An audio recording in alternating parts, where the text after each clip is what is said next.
Retour sur le plateau de l'émission L'Aléco avec le professeur Bianzebe Tikri, directeur général de l'ONEX. Il sera question du bilan du bac 2022. Bienvenue, professeur. Merci. On va aller tout simplement, professeur. D'accord, d'accord.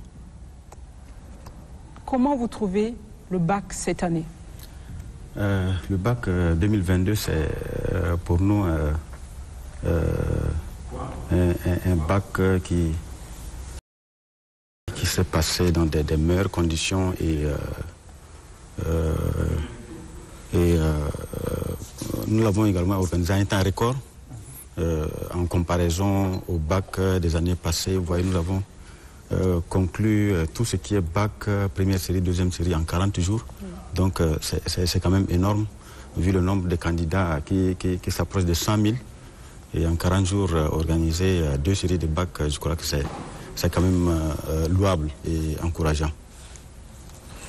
Alors, c'est quoi la spécialité surtout, hein, la spécificité de cette année?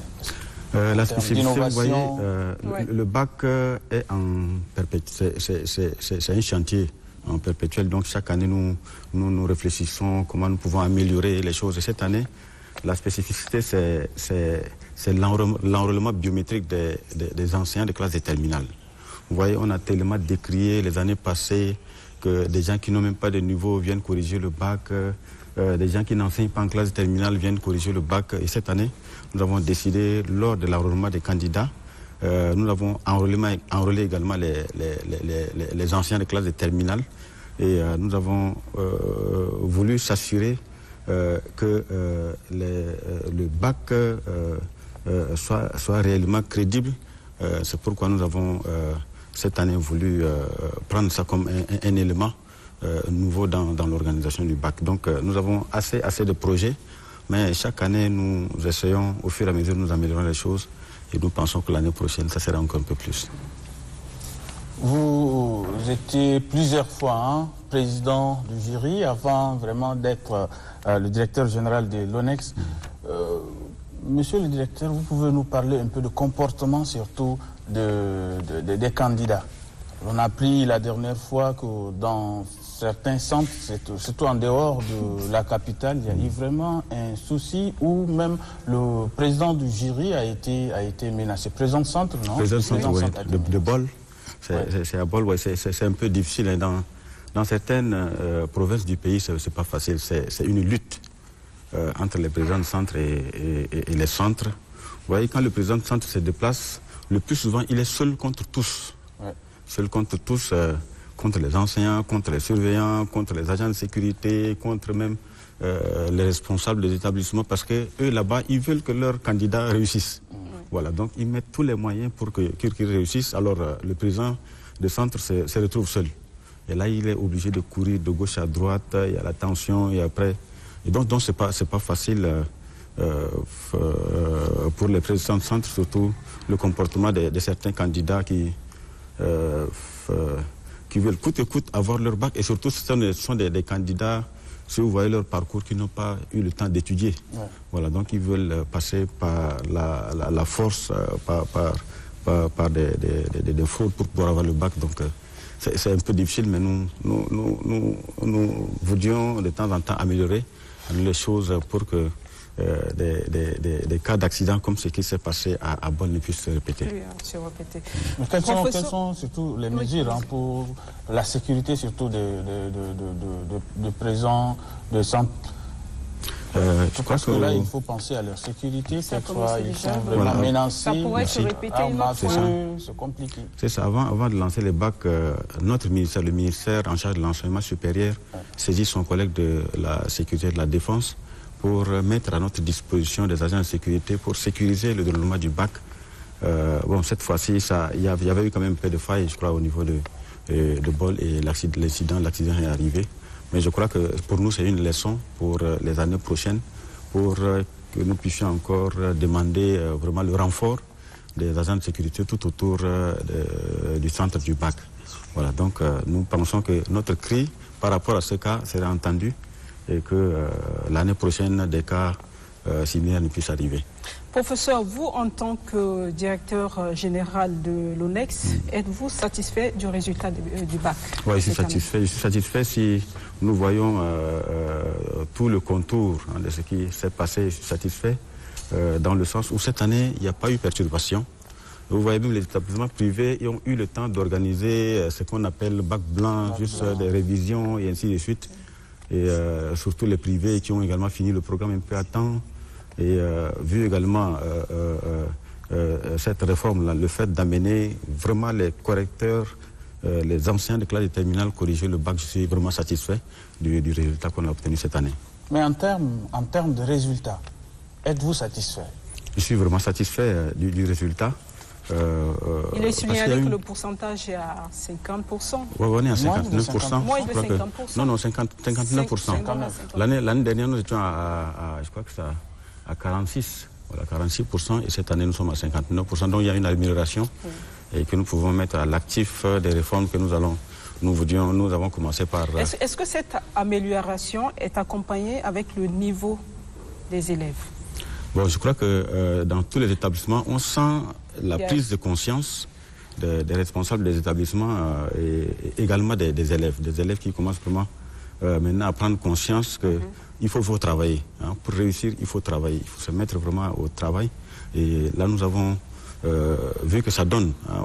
On a remarqué que ça évolue bien. On prend les copies des candidats, et vous le lisez, vraiment nous sommes Ils donnent l'impression d'être heureux, les élèves, parce qu'on le sent en lisant le copier d'un élève.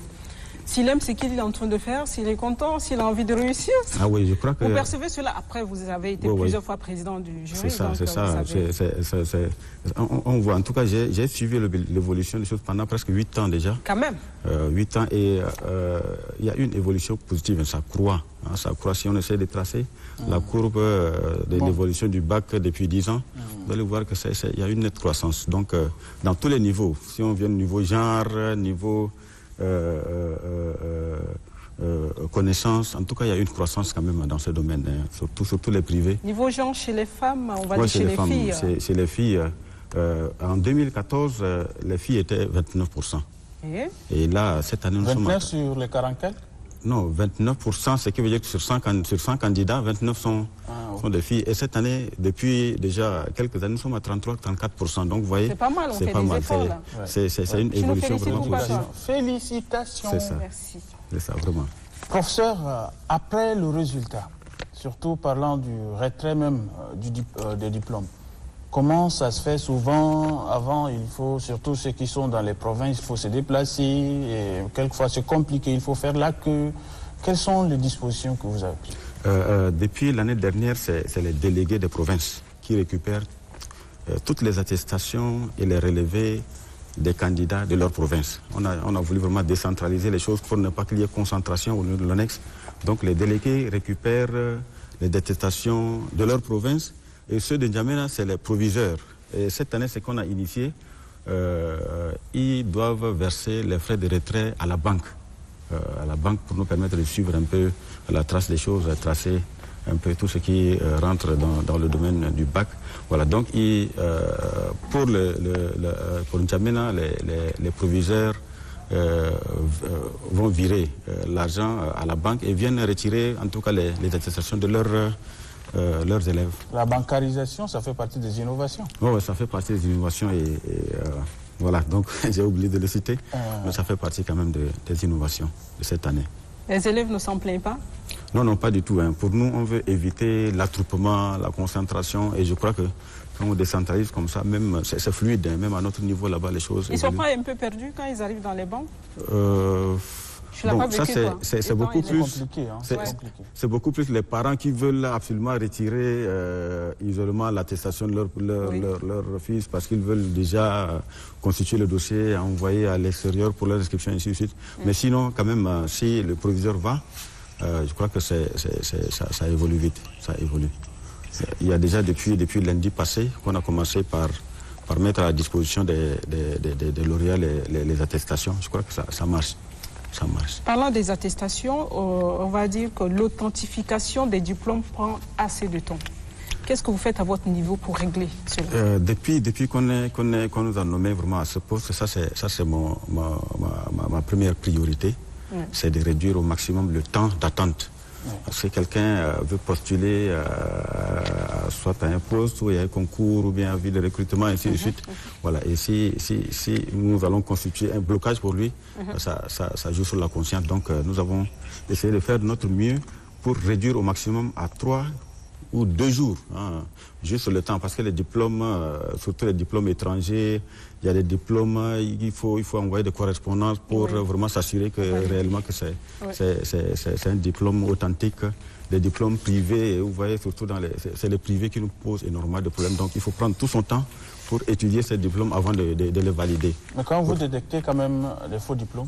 Oui, nous détectons assez de faux diplômes. Il y a assez de faux diplômes. Vous voyez, avec l'évolution de la technologie, la science, l'informatique, on peut facilement falsifier les choses. Hein. Vous voyez, dans l'informatique, vous pouvez facilement. Donc, on prend assez de temps pour pouvoir vraiment, réellement vérifier, pour ne pas authentifier le faux. Ça, c'est vraiment notre souci. Mais nous évoluons dans le sens où les usagers qui viennent déposer leur dossier pour leur diplôme pour authentifier, il ne faut pas qu'on les maintienne assez souvent. Comment vous faites pour détecter le faux du vrai? Vous voyez, nos diplômes, surtout nos diplômes sont sécurisés. On a 8 niveaux de sécurité. Si on prend les diplômes de bac, c'est 8 niveaux de sécurité. Voilà, il y a des choses qu'on peut directement voir à l'œil, mais d'autres, il faut absolument avec vraiment des lampes torches spéciales pour pouvoir détecter. Voilà. Et en tout cas, nous avons beaucoup d'éléments pour permettre de détecter qu'est-ce qui est vrai, qu'est-ce qui est faux. Hein. Et même sur la base des signatures également, nous pouvons. Hein, récemment, je crois qu'il y a quelques jours, on nous a appelé à la gendarmerie pour dire qu'ils ont arrêté des faussaires avec un tas de diplômes. Voilà. Et tous ces diplômes sont faux. Hein. C'est un ingénieur qui s'installe quelque part avec ses équipements, l'ordinateur, ainsi de suite, et il fait du faux. Voilà. Donc, nous avons vraiment des moyens pour détecter tout ce qu'il faut. Même les cartes biométriques, là, les cartes des candidats, nous avons également détecté beaucoup de faussaires. Hein. Nous, on appelle dans notre jargon les mercenaires. Il y a des gens qui falsifient les cartes pour venir composer à la place des autres. Voilà, donc il y a des cas comme ça. Et vous voyez, au fur et à mesure que nous essayons de trouver des solutions pour contrecarrer des gens comme ça. Et de l'autre côté également, les gens développent d'autres stratégies. Donc c'est une lutte constante. Quoi, dans chacun fait son travail. Voilà, c'est ça. Professeur, vous ne comptez pas vraiment décentraliser, surtout parlant de l'authentification, parce que dans les provinces aussi, quelquefois c'est compliqué, il faut venir à N'Djamena, tout le monde se retrouve à N'Djamena. Est-ce qu'il n'y a pas une vision, un projet pour, je ne sais pas, faciliter la tâche, surtout ceux qui ne se trouvent pas à N'Djamena? Bon, je crois que ça c'est un grand projet, parce que là, il faut vraiment former les gens capables de pouvoir travailler avec les logiciels, parce que nous avons des bases de données des établissements de l'étranger qui sont reconnus, et ainsi de suite. C'est vraiment des recherches qu'il faut faire. Pourquoi pas, avec le temps, si nous voyons que ça prend vraiment de l'ampleur, je crois que c'est mieux. Décentraliser, ça facilite énormément des choses. Mais je crois que dans l'avenir, nous allons réfléchir également dans ce sens. Merci, professeur. Je vous en prie. Merci d'être venu. Je vous en prie. Merci. Surtout très tôt le matin, on vous a fait déplacer. Je vous en prie. Merci beaucoup. Merci.